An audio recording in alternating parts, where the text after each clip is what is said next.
अस्सलाम वालेकुम, कैसे हैं आप सब। तो आज हम स्टार्ट करने जा रहे हैं एक्सरसाइज 3A का क्वेश्चन नंबर 2। तो मेरे पास ये बुक 3 है जिसको हम D3 भी बोलते हैं और उसका ये अपडेटेड 7th एडिशन यानी न्यू एडिशन मेरे पास मौजूद है।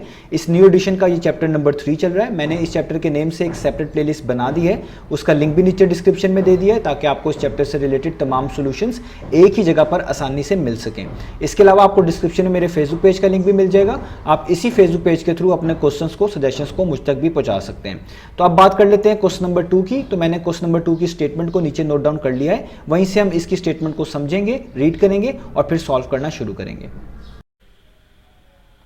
तो अब आपको सामने स्क्रीन पर क्वेश्चन नंबर 2 की स्टेटमेंट लिखी हुई नजर आ रही है। मैं इसको रीड करने जा रहा हूं। यहां पे लिखा हुआ है कंसीडर दिस सीक्वेंस, यानी आपको आगे सीक्वेंस दिया गया है। सीक्वेंस क्या होता है कि जब भी कोई टर्म्स कोई खास पैटर्न फॉलो करती हैं या कोई खास रूल फॉलो कर रही होती हैं तो उन टर्म्स को ही हम कलेक्टिवली बोल रहे होते हैं कि ये एक सीक्वेंस लिखा हुआ है।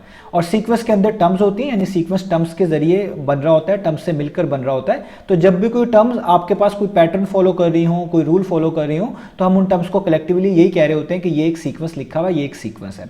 तो आगे आप देखिए, आपको एक सीक्वेंस ही दिया हुआ है जिस सीक्वेंस की पहली टर्म 3 है, सेकेंड टर्म 6 है, थर्ड टर्म 9 है, फोर्थ टर्म 12 है और लास्ट टर्म यानी फिफ्थ टर्म 15 है। यानी आपको पहली 5 टर्म एक सीक्वेंस की दी हुई है और सीक्वेंस की टर्म्स को कॉमर्स के जरिए सेपरेट करके लिखा जाता है। और आप देख सकते हैं ये सारी टर्म्स जो हैं, जो कि नंबर्स की शक्ल में है, इन सबको कॉमर्स के जरिए सेपरेट करके लिखा गया, इसीलिए इनको सीक्वेंस कहा जा रहा है। और इसमें ये बात इंपॉर्टेंट मौजूद होगी कि इनमें लाजमी कोई ना कोई पैटर्न या रूल होगा जो अभी हम क्वेश्चन में सॉल्व करते वक्त ढूंढेंगे भी। तो आपको एक सीक्वेंस दे दिया गया है, यहां तक बात खत्म हो गई।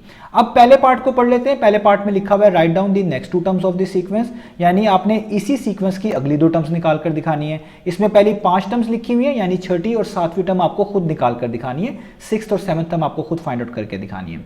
सेकंड पार्ट में लिखा हुआ है find in terms of n a formula for the nth term of the sequence. तो सेकंड पार्ट में वो कह रहे हैं यही सीक्वेंस जो आपको ऊपर दिया हुआ है, आपने इसी सीक्वेंस का nth टर्म का फॉर्मूला निकाल कर बताना है। nth टर्म का मतलब होता है कोई भी टर्म, हो सकता है 5वीं टर्म, हो सकता है 6ठी टर्म। अगर आप किसी भी सीक्वेंस की कोई भी टर्म निकालना चाहते हैं तो आप उसका nth टर्म फार्मूला पहले बना लेते हैं और उस फार्मूले की मदद से आप उस सीक्वेंस की कोई भी टर्म निकाल सकते हैं। तो उसी फार्मूले को यहाँ पर हमसे पूछा जा रहा है कि आपने ऊपर दिए गए सीक्वेंस का nth टर्म फार्मूला निकाल कर बताना है और वो इन टर्म्स ऑफ n होना चाहिए, यानी उसमें आपको n एज अ वेरिएबल नजर आएगा, n एज अ लेटर नजर आ रहा होगा। वो जब हम करेंगे आपको अच्छे से समझ आ जाएगा। थर्ड पार्ट सेकंड पार्ट से जुड़ा हुआ है। यहाँ पे लिखा हुआ है हेंस फाइंड दी 105th, यानी 105th टर्म आपने निकाल कर दिखानी है। यानी आप जब सेकंड पार्ट में nth टर्म का फॉर्मूला निकाल लेंगे तो 105th पोजीशन पे जो टर्म होगी आपने उसकी वैल्यू भी, उसको भी निकाल कर दिखाना है। तो ये थर्ड पार्ट हम तभी इजीली कर पाएंगे जब हम सेकंड पार्ट को अच्छे से परफॉर्म कर लेंगे, अच्छे से सॉल्व कर लेंगे, अच्छे से इसका फॉर्मूला निकाल लेंगे। तो आपको तीनों पार्ट समझ आ गए। पहले पार्ट में अगली 2 टर्म्स निकालनी है सीक्वेंस की, दूसरे पार्ट में nth टर्म का फॉर्मूला बताना है, तीसरे पार्ट में आपने 105th टर्म निकाल कर दिखानी है। ऊपर आपको सीक्वेंस गिवन है। तो आइए स्टार्ट कर लेते हैं पहले वाले पार्ट से। तो पहले वाले पार्ट में आपने जो सीक्वेंस आपको गिवन है इसकी अगली 2 टर्म्स निकाल कर दिखानी है। तो पहले हम इस सीक्वेंस को लिख लेते हैं। इस सीक्वेंस की पहली टर्म 3 है, इसकी नेक्स्ट टर्म 6 है, फिर इसकी थर्ड टर्म 9 है, फोर्थ टर्म 12 है और फिफ्थ टर्म 15 है। इसकी अगली वाली 2 टर्म्स निकालनी है। तो मैं जस्ट उन पे आपको समझाने के लिए यहाँ पे उनकी जगह पे डैश लगा रहा हूँ। आप कुछ भी लिख सकते हैं, यहाँ पर मैंने डैश यूज किया है कि ये वाली टर्म हमें निकाल कर दिखानी है। और मैंने देखें कॉमर्स के जरिए हर चीज को सेपरेट करके लिखा है, क्योंकि हर टर्म को सीक्वेंस में कॉमर्स के जरिए सेपरेट करके लिखा जाता है। आपने भी इसी तरीके से लिखना है। तो 15 की एक अगली, इससे अगली टर्म निकालनी है और फिर इससे भी एक अगली टर्म निकालनी है, यानी आपको छठी और 7वीं टर्म चाहिए। तो मैंने 2 टर्म्स निकालनी है, उन दोनों टर्म्स की जगह पे इस तरह लाइन बना दी है और यहाँ पे कॉमा डाल दें और आगे डॉट डॉट डॉट डाल दें, जिसका मतलब है ये सीक्वेंस इसी तरीके से आगे चलता रहेगा। अब देखें यहां तक तो हमने कर लिया। अब पहले आप देखें कि जब भी आपने किसी सीक्वेंस की टर्म्स निकालनी होती है, जिस तरह यहां पे आपको अगली 2 टर्म चाहिए, तो आपको देखना पड़ेगा कि इस सीक्वेंस में क्या पैटर्न फॉलो हो रहा है, क्या रूल फॉलो हो रहा है। और सीक्वेंस डिफरेंट टाइप्स के होते हैं, जरूरी नहीं है कि हर सीक्वेंस में एक जैसा पैटर्न या एक जैसा रूल नजर आए, लेकिन कुछ स्ट्रेटेजीज हैं, कुछ मेथड्स होते हैं जिनके जरिए आप सीक्वेंस को पहचान लेते हैं। और वही मेथड अक्सर औकात काफी सीक्वेंस पे लग जाते हैं, लेकिन ये नेसेसरी चीज नहीं होती। आपको हर सीक्वेंस को डिफरेंट तरीके से देखना है, क्योंकि सीक्वेंस डिफरेंट हो सकते हैं। अब जो आपके पास हमारा सीक्वेंस नजर आ रहा है, ये एक इंक्रीजिंग सीक्वेंस है। इसमें हर अगली टर्म पिछली टर्म से बड़ी है। आप देखें 3 लिखा हुआ था पहली टर्म, उससे अगली टर्म 6 हो गई, 6 से अगली टर्म 9 हो गई, 9 से अगली टर्म 12 हो गई और 12 से अगली टर्म 15 हो गई। तो जब भी इंक्रीजिंग सीक्वेंस आपके पास आता है, इसमें काफी चांसेस होती हैं कि कोई चीज ऐड होकर अगली टर्म बन रही होती है या कोई चीज मल्टीप्लाई होकर अक्सर औकात अगली टर्म बन रही होती है। ऐसा काफी बार पॉसिबल होता है। अब सीक्वेंस की क्योंकि डिफरेंट टाइप है, तो एक सीक्वेंस की जो मशहूर टाइप है उसको बोलते हैं अरिथमेटिक सीक्वेंस। वो एक ऐसे सीक्वेंस को बोलते हैं जिसमें हर अगली टर्म को अगर पिछली टर्म से माइनस करें तो जो डिफरेंस आता है उसको हम डिफरेंस बोलते हैं, वो एक जैसा आता है। तो जब डिफरेंस एक जैसा है उसी को हम कॉमन डिफरेंस बोलते हैं। तो ऐसा सीक्वेंस जिसमें आपको कॉमन डिफरेंस नजर आता है उसको हम अरिथमेटिक सीक्वेंस बोलते हैं। तो जब भी आपके पास कोई सीक्वेंस लिखा हुआ आएगा, आपने पहले ये जरूर चेक कर लेना है कि आया कि इसके अंदर कॉमन डिफरेंस मौजूद है या नहीं है। अगर मौजूद हुआ तो वो सीक्वेंस अरिथमेटिक सीक्वेंस कहलाएगा और आपके लिए अगली टर्म्स को निकालना बहुत आसान हो जाएगा। और अगर ना मौजूद हुआ तो फिर हम कोई ज़ाहिर बात है डिफरेंट स्ट्रेटेजी यूज करेंगे, वो कोई और टाइप का सीक्वेंस होगा। तो सबसे पहले हम कॉमन डिफरेंस चेक करते हैं कि इनमें कॉमन डिफरेंस मौजूद है या नहीं है। तो मैं यहां पे हेडिंग डालूंगा कॉमन डिफरेंस। कॉमन डिफरेंस का मतलब जो एक जैसा फर्क हो, यानी जब भी आप अगली टर्म को पिछली टर्म से माइनस करें तो जो डिफरेंस आपको मिले वो एक जैसा हो, इसलिए हम उसको बोलते हैं कॉमन डिफरेंस। तो चेक करते हैं कॉमन डिफरेंस निकालने का तरीका क्या होता है सीक्वेंस में, कि आपने हर अगली टर्म को पिछली टर्म से माइनस करना होता है। जैसे आप देखें पहली टर्म 3 है और दूसरी टर्म 6 है, तो आपने अगली टर्म यानी 6 को पिछली टर्म यानी 3 से माइनस करना है। तो मैं यहां पे लिखूंगा 6 - 3 कितना होता है, तो आपको पता है वो कितना आता है 3। ये एक डिफरेंस आ गया। कॉमन तब होगा जब हर डिफरेंस आपको 3 मिलेगा। अब इसी तरीके से आगे फॉलो करें। 6 से अगली टर्म देखें क्या है 9, तो अगली टर्म यानी 9 में से पिछली टर्म 6 को माइनस करें। तो हम यहां पे लिखेंगे 9 - 6, तो 9 - 6 कितना होता है, वो भी 3 होता है। देखिए फिर से 3 मिला। कम से कम 3 बार ये चेक करें ताकि आपको तसल्ली हो जाए कि डिफरेंस हमारा सेम रह रहा है। अब आप 9 से अगली टर्म देखें 12 है, तो अगली टर्म 12 है, पिछली टर्म 9 है, तो 12 में से 9 माइनस करें, तो 12 - 9 कितना होता है 3। तो आप देखें हमारे पास डिफरेंस चेंज नहीं हो रहा। डिफरेंस का मतलब फर्क एक जैसा ही रह रहा है, और जब फर्क एक जैसा हो उसी को बोलते हैं कॉमन डिफरेंस। ऐसा सीक्वेंस जिसमें हर अगली टर्म को पिछली टर्म से माइनस करें तो एक जैसा नंबर मिले, तो उस सीक्वेंस को बोलते हैं अरिथमेटिक सीक्वेंस। यानी हमारे पास ये एक अरिथमेटिक सीक्वेंस ही है। अब हमने इसको सीक्वेंस तो पहचान लिया, अरिथमेटिक सीक्वेंस है। अब इसमें अगली टर्म कैसे निकालें, तो जब भी आपके पास अरिथमेटिक सीक्वेंस आए यानी जिसमें आपको एक जैसा डिफरेंस नजर आ रहा हो, तो आपने ये वाले डिफरेंस ही ऐड सब्ट्रैक्ट करके अगली टर्म निकाल लेनी है। तो आप नोटिस करें कि इनमें हर एक में 3 का फर्क है। इसका मतलब यही लिया जाएगा कि जैसे पहली टर्म 3 है, इसमें 3 प्लस करें तो कितना आता है 6 में 3 प्लस करें तो कितना आता है 9 में देखें 3 प्लस करें तो अगली टर्म आती है 12 में 3 प्लस करेंगे तो अगली टर्म आती है 15। यानी क्लियर पता चल रहा है कि हर टर्म में, हर पिछली टर्म में अगर आप 3 ऐड करें तो आपको अगली टर्म मिल जाती है। और यही कॉमन डिफरेंस बता रहा होता है कि जो यहाँ पे आपके पास लिखा होता है कॉमन डिफरेंस के तौर पर, वही नंबर ऐड या सब्ट्रैक्ट करके आपको अगली टर्म मिलनी होती है। तो यहाँ पे क्लियर पता चल रहा है कि हर टर्म में अगर आप 3 ऐड करें तो आपको अगली टर्म मिल जाएगी। तो अगर मुझे 15 से अगली टर्म चाहिए तो बहुत सिंपल है, मैं 15 में क्या ऐड करूंगा, 3 ऐड करूंगा, क्योंकि हर पिछली टर्म में भी 3 ऐड करके अगली टर्म मिली है। तो 15 + 3 कितना हो जाएगा 18। इसका मतलब ये वाली टर्म कितनी हो जाएगी हमारे पास 18 हो जाएगी। अब इसी तरीके से अगर मुझे 18 से भी अगली टर्म चाहिए, ये वाली जो कि हमने निकालनी है, तो मुझे अगेन 18 में भी 3 प्लस करना पड़ेगा, क्योंकि 18 तो मुझे मिल चुकी है, तो 18 में भी 3 प्लस कर दें तो कितना आ जाएगा 21। इसका मतलब है अगली टर्म क्या आ गई 21। तो देखिए मैंने अगली 2 टर्म्स निकाल ली, क्योंकि 5 तक टर्म्स पहले ही पता थी, ये 6ठी और 7वीं टर्म है, तो इसलिए आप इसको लिख सकते हैं T6 का मतलब होता है टर्म नंबर 6। तो टर्म नंबर 6 कितनी आ गई 18, और 6 से अगली वाली टर्म क्या है 7th टर्म, तो इसको आप लिखेंगे T7। T stands for term और 7 मतलब 7th टर्म, तो T7 कितनी आ गई 21। तो हमारे पास पहले पार्ट का आंसर आ गया कि जो टर्म्स हमने निकालनी थी अगली 2 वो थी 18 और 21। तो मैंने लिख दिया 18, 21। आप इस सीक्वेंस को पूरा लिख के भी आगे 18, 21 लिख सकते हैं, ऊपर जिस तरह लिखा हुआ है वो भी ठीक है। तो इस तरीके से आपने सीक्वेंस को पहचानना है। इसकी वर्किंग नहीं है, जैसे उन्होंने कहा था राइट डाउन यानी लिख के दिखाना है, लेकिन मैंने फिर भी कोशिश करी है कि जो वर्किंग यहाँ पे कर पाऊँ वो यहाँ पे कर दूँ ताकि आपके लिए आसानी हो जाए। तो पहले पार्ट में हमने अगली 2 टर्म्स निकाल ली है, वो है 18 और 21। अब करते हैं इसका सेकंड पार्ट। तो अब स्टार्ट कर लेते हैं हम पार्ट नंबर 2 को। तो पार्ट नंबर 2 में लिखा हुआ है find in terms of n a formula for the nth term of the sequence. यानी जो सीक्वेंस हमें ऊपर दिया गया है, हमने इस सीक्वेंस का nth टर्म का फॉर्मूला निकाल कर दिखाना है, या यूं कह लें formula for the nth term of the sequence निकाल कर दिखाना है। अब जब भी हमने किसी सीक्वेंस का nth टर्म का फॉर्मूला निकाल कर दिखाना हो, तो सबसे पहला काम ये होता है कि हमारे पास जो सीक्वेंस दिया गया होता है, हम उस सीक्वेंस की तमाम टर्म्स को लिख लेते हैं और उनके ऊपर उनका टर्म नंबर मेंशन कर देते हैं। तो हम भी यहाँ पे इसी तरीके से स्टार्ट करेंगे। तो आपको जो सामने सीक्वेंस नजर आ रहा है लिखा हुआ क्वेश्चन में, इसकी पहली टर्म 3 है, तो हम यहाँ पे लिखेंगे 3 और इसके ऊपर लिख देंगे T1, टी का मतलब क्या है, पहली टर्म, टर्म नंबर 1, टी का मतलब टर्म है और 1 शो कर रहा है, ये पहली है तो इसका मतलब है टर्म नंबर 1, इसलिए उसके ऊपर लिख देंगे T1। इसी तरीके से आगे लिखते जाएंगे, 3 के बाद कॉमा डालेंगे, 3 के बाद अगली टर्म 6 है तो हम यहाँ पे लिखेंगे 6 और इसके ऊपर लिख देंगे T2, टर्म नंबर 2। इसके बाद अगली टर्म हमारी 9 है, हम लिख लेंगे 9 और ये हमारी तीसरी टर्म है इसलिए इसके ऊपर लिख देंगे T3। इसके बाद आप देखें 12 है हमारे पास, ये चौथी टर्म है, इसके ऊपर लिख देंगे T4 और इसके बाद हमारे पास पांचवी और आखिरी टर्म जो हमें गिवन है वो 15 है तो इसके ऊपर हम लिख देंगे T5। तो ये हमने पांचों टर्म्स मेंशन कर दी। तो जब आप ये मेंशन कर देंगे इसके बाद आपने याद रखना है आपको टर्म नंबर 1 से भी पहली वाली टर्म चाहिए होगी जिसका नाम होगा T0। ठीक है, आप इसको T0 भी पढ़ सकते हैं, जैसे भी पढ़ लें, लेकिन इससे मुराद यही है कि टर्म नंबर 1 से भी पहली वाली टर्म। अब हमने उसको ऊपर टर्म नंबर तो मेंशन कर दिया, अब नीचे टर्म क्या मेंशन करें, तो अभी हम फिलहाल लेट कर लेते हैं कि इस टर्म का नाम कोई C है। C का मतलब कोई भी कांस्टेंट हो सकता है, कोई भी नंबर यहाँ पर आएगा, अभी हम ये कैलकुलेट करेंगे तो तभी आपको पता चलेगा। तो ये हमारा पहला स्टेप कंप्लीट हो गया, हमने सीक्वेंस की तमाम टर्म्स भी लिख दी और इनके ऊपर इनका टर्म नंबर भी मेंशन कर दिया। अब अगला काम ये होता है कि आपने अपने सीक्वेंस का पैटर्न ढूंढना होता है, जिसमें सबसे इंपॉर्टेंट बात ये होती है कि आप ये देखें कि आपके सीक्वेंस में गैप कितने कितने का है, या आपका सीक्वेंस बन किस तरह रहा है, किस तरीके से एक टर्म में कोई चीज़ ऐड, मल्टीप्लाई, सब्ट्रैक्ट या डिवाइड करके अगली टर्म मिल रही है, किस तरीके से मिल रही है, ये चीज़ें सारी हमें जाननी होती हैं।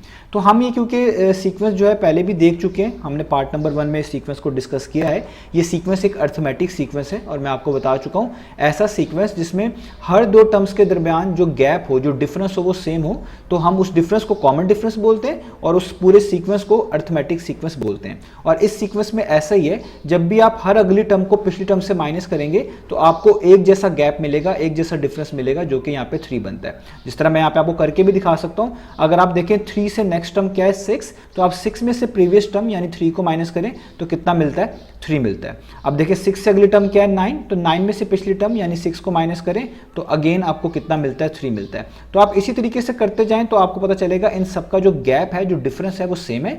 जब डिफरेंस सेम हो जाए तो उसी को हम कॉमन डिफरेंस बोलते हैं। तो ऐसे सीक्वेंस जिसमें गैप सेम हो तो इसका मतलब होता है जो उनका डिफरेंस है, जो उनका गैप है, उसी को ऐड या सब्ट्रैक्ट करके अगली टर्म मिल सकती है। क्योंकि हमारा ये पॉजिटिव सीक्वेंस है, इसमें सारी पॉजिटिव टर्म्स हैं और इंक्रीजिंग सीक्वेंस है। आप देख सकते हैं 3 के बाद नंबर इंक्रीज होकर 6 हो गया, 6 के बाद इंक्रीज होकर 9 हो गया। तो ऐसे केसेस में आपको मोस्टली ऐड ही करना पड़ता है उस नंबर को जो कि इन तमाम टर्म्स का गैप होता है, जो मैंने आपको बता दिया इन तमाम टर्म्स के दरमियान 3 का गैप है। तो वही हम यहाँ से देखेंगे भी, अगर आप नोटिस करें 3 में अगर आप 3 ही ऐड करें तो आपको अगली टर्म यानी 6 मिलती है, क्योंकि 3 + 3 कितना होता है, 6 होता है।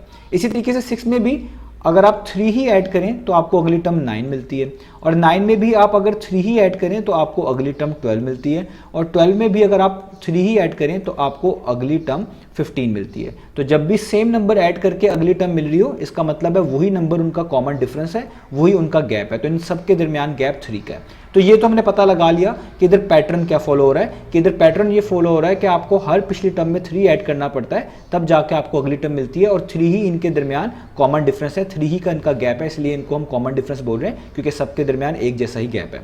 अब आपने जब ये कर लेना है, अब आपने इसके बाद ये C की वैल्यू भी निकालनी होती है। अब C की वैल्यू आप तभी निकाल पाएंगे जब आपको पैटर्न अच्छे से समझ आया है सीक्वेंस का। तो इस सीक्वेंस का पैटर्न क्या है, इस सीक्वेंस का पैटर्न ये है कि आपको पिछली टर्म में 3 ऐड करना पड़ता है, तब जाके आपको अगली टर्म मिलती है। तो अगर मुझे पिछली टर्म चाहिए हो, ना कि अगली चाहिए हो, तो अब मैं क्या करूंगा, तो बहुत सिंपल है। आप यहां से भी देख सकते हैं कि अगर मैं 6 से वापस पिछली टर्म में आना चाहता हूं, यानी टर्म नंबर 2 से वापस टर्म नंबर 1 में आना चाहता हूं, तो जो गैप हमारे पास होता है उसी को माइनस करना पड़ता है। जैसे अगर मैं 6 में से 3 माइनस करूंगा तो मुझे वापस पहली टर्म 3 मिल जाएगी। आप कर भी देख सकते हैं, अगर आप 6 में से, जो कि दूसरी टर्म है, माइनस कर दें गैप, डिफरेंस जो हमारा नीचे लिखा हुआ है +3, तो आपको देखिए 6 - 3 कितना होता है, 3। तो देखिए आपने टर्म नंबर 2 में से जब गैप माइनस किया, यानी डिफरेंस माइनस किया, तो आपको पिछली टर्म मिल गई। इसी तरीके से अगर आप देखें 6 के आगे 9 लिखा हुआ है, अगर 9 में से भी जो इन तमाम टर्म्स का कॉमन गैप है, कॉमन डिफरेंस यानी 3 है, वो माइनस करें तो आपको पिछली टर्म 6 मिल जाती है। इससे पता चला कि अगली टर्म निकालने के लिए +3 करना पड़ रहा है, और पिछली टर्म पे वापस जाने के लिए या पिछली टर्म निकालने के लिए -3 करना पड़ रहा है। तो अगर मुझे 3 से पिछली टर्म ये C चाहिए, तो मुझे क्या करना पड़ेगा, इस टर्म नंबर 1 से, जो कि 3 है, मुझे करना पड़ेगा माइनस, तो तभी मैं लिख पाऊंगा कि यहां पर C क्या आएगा। ये भी हम आगे जाके करेंगे भी। तो ये सारी डिस्कशन हमने इसकी कर ली। अब चीज़ों को मेंशन करना है और बहुत इजीली हम इसके जो फॉर्मूला है nth term of the sequence का वो बता देंगे। तो अब आपने सबसे पहले तो मेंशन कर देना है इनका कॉमन डिफरेंस क्या है। हमेशा आपको कॉमन डिफरेंस मेंशन करना पड़ेगा। तो हम यहाँ पे लिख देंगे कि जो कॉमन डिफरेंस है हमारे पास, common difference of a given sequence, जो सीक्वेंस हमें ऊपर गिवन है, of a given sequence is 3 हमने लिख दिया कि जो हमें सीक्वेंस गिवन है उनका कॉमन डिफरेंस कितना है 3, तो वो मैंने आपको बता दिया। अब जब आपने कॉमन डिफरेंस निकाल लिया, आपको कॉमन डिफरेंस आपने यहाँ पे लिख दिया, अब अगला काम होगा आपने सी की वैल्यू निकालनी है। तो इस सी को हम बेसिकली बोलते हैं टर्म बिफोर T1 से पहली वाली टर्म। तो इसलिए हम इसके लिए हेडिंग भी यही डालेंगे, हम लिखेंगे टर्म बिफोर T1 और वो क्या है, दैट इज सी, जिसका नाम हमने क्या रखा हुआ है, सी रखा हुआ है, क्योंकि T1 से जो पहली वाली टर्म है वो बेसिकली सी है। तो सी आप निकालेंगे तो इसका मतलब है एक तरह का आप T0 ही निकाल रहे हैं। तो इसलिए आप इसको लिख भी सकते हैं कि सी बेसिकली टर्म के लिहाज से T0 या T0 ही है, क्योंकि उसके ऊपर उसका टर्म नंबर 0 ही लिखा हुआ है, T0 लिखा हुआ है। अब ये कैसे निकालेंगे, ये मैं आपको बता ही चुका हूँ कि इस सीक्वेंस का जो पैटर्न था उसमें हर अगली टर्म निकालने के लिए पिछली टर्म में 3 प्लस करना पड़ता था, तो हर पिछली टर्म निकालने के लिए आपको अगली टर्म में से 3 माइनस करना पड़ेगा। तो अगली टर्म निकालेंगे तो 3 ऐड करना पड़ेगा, पिछली टर्म निकालना चाहेंगे तो 3 माइनस करना पड़ेगा। क्योंकि हमें टर्म नंबर 1 से भी पिछली टर्म यानी सी वाली जहाँ पे लिखा हुआ है वो चाहिए, तो हमें इस टर्म नंबर 1 में से क्या माइनस कर देना है, उनका डिफरेंस या उनका गैप, जो कि 3 है, सब में मैंने ऊपर लिखा हुआ भी है। तो आप इसलिए लिखेंगे कि T0 या आप कह लें सी कैसे निकलेगा कि टर्म नंबर 1 में से जो कि 3 है आप माइनस कर दें इनका डिफरेंस कितना आया हुआ है सबका 3, तो 3 - 3 कितना होता है, वो होता है 0। तो ये हमने सी की वैल्यू भी निकाल ली। अब जब आप कॉमन डिफरेंस लिख लें, सी की वैल्यू भी निकाल लें, अब आपने general term of a sequence लिखना है। अब बड़ा आसान हो जाएगा। तो अब हम लिखेंगे general term of a sequence, general term of a sequence. और general term of a sequence को रिप्रेजेंट करते हैं Tn से। Tn का मतलब होता है nth टर्म, कोई भी टर्म सीक्वेंस की, इसी को हम general term of a sequence बोल रहे होते हैं, ठीक है। और अब आपने इसको लिखना है। तो अब किस तरह लिखेंगे, अब ये आपने बड़ा ध्यान से समझना है। तो सबसे पहले आपने कॉमन डिफरेंस लिखना होता है। तो आपके सीक्वेंस का कॉमन डिफरेंस कितना था 3, आप यहाँ पे लिख देंगे 3। उसके बाद जब आप कॉमन डिफरेंस लिख लें, आपने इसके साथ n लिख देना होता है, यानी 3 के साथ आपने बेसिकली n लिख देना है, जिसका मतलब ये है कि आपने 3 के साथ n को मल्टीप्लाई कर देना है। तो 3 × n कितना होता है 3n, तो देखिए ये हो गया 3n। यानी सबसे पहले आपने कॉमन डिफरेंस लिखना होता है, वो मैंने 3 लिखा, उसके आगे n मल्टीप्लाई कर देना होता है, या आप कह लें उसके आगे n लिख देना होता है। यहाँ तक करने के बाद आपने इसमें प्लस कर देना होता है ये वाली टर्म, जो टर्म बिफोर T1 थी, जिसका नाम c रखा था, जो मैंने अभी निकाली है यहाँ पर 0। हमेशा ये वाली टर्म इसमें प्लस कर देनी होती है। तो ये वाली टर्म क्या आई थी 0, तो मैं यहाँ पे इसमें प्लस कर दूंगा 0। तो हमारे पास general term of a sequence का फॉर्मूला आ गया। तो वो है Tn यानी nth term is equal to 3n, और ये प्लस 0 को लिखने की जरूरत नहीं है, क्योंकि 0 किसी में भी प्लस हो उसमें कोई चेंज नहीं होता। तो हमारे पास just general term of a sequence का फॉर्मूला आ गया Tn is equal to 3n, ठीक है। मैं इसको Tn पढ़ रहा हूँ, आपने इसको general term of a sequence बोल लें। तो इसका मतलब है अगर आप अपने ऊपर वाले सीक्वेंस की कोई भी टर्म निकालना चाहते हैं, आप जस्ट यहाँ पे n की जगह पे वैल्यूज पुट करिएगा, तो आपको उसी सीक्वेंस की टर्म्स मिलना शुरू हो जाएंगी। तो ये हो गया हमारे पास पार्ट नंबर 2। तो इस तरीके से आपने general term of a sequence का फॉर्मूला निकालना होता है।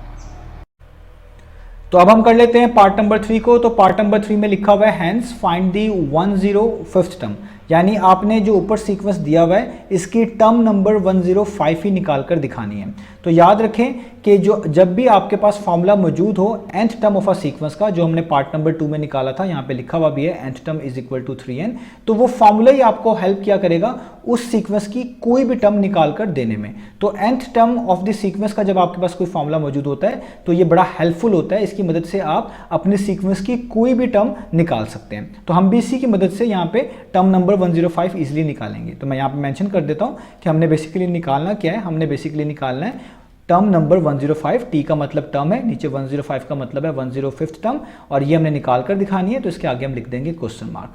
अब आपने क्या करना है, अब आपने जो फॉर्मूला ऊपर निकाला था पार्ट नंबर 2 में nth term of the sequence का, वो लिख देना है, जो आगे ऊपर भी मेंशन किया हुआ मैंने। तो वो था nth टर्म यानी Tn, इसको nth टर्म पढ़ते हैं, is equal to 3 times of n। ये फॉर्मूला हमने कैलकुलेट किया था। इस फॉर्मूले का यही मतलब है कि इसमें आप जब n की जगह पे कोई वैल्यू पुट करेंगे तो आपको इसी सीक्वेंस की कोई ना कोई टर्म मिल जाएगी।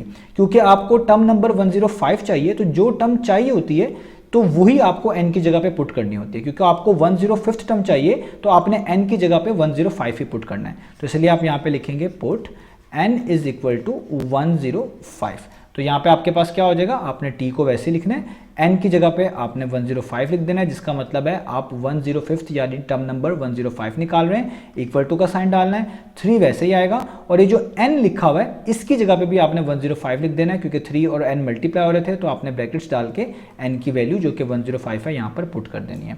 अब बहुत सिंपल है, जस्ट इसको मल्टीप्लाई कर दें तो ये टर्म नंबर 105 वैसे की वैसे ही, और 3 को जब आप 105 से मल्टीप्लाई करेंगे तो आपके पास आएगा 315। इससे ये पता चलेगा कि हमारे पास जो ऊपर सीक्वेंस दिया गया था इसकी टर्म नंबर 105 कितनी बनती है, 315। यही हमने फाइंड आउट करके दिखानी थी। तो इस तरीके से आपको जब भी फॉर्मूला दिया जाता है nth term of a sequence का, वो बड़ा हेल्पफुल साबित होता है, और उसकी मदद से आप अपने सीक्वेंस की कोई भी टर्म निकाल सकते हैं जस्ट n की जगह पे वैल्यूज को पुट करने से। तो हमारा पार्ट नंबर 3 यहाँ पे फिनिश हुआ। इंशाल्लाह नेक्स्ट वीडियो में मिलेंगे बाकी सॉल्यूशंस के साथ।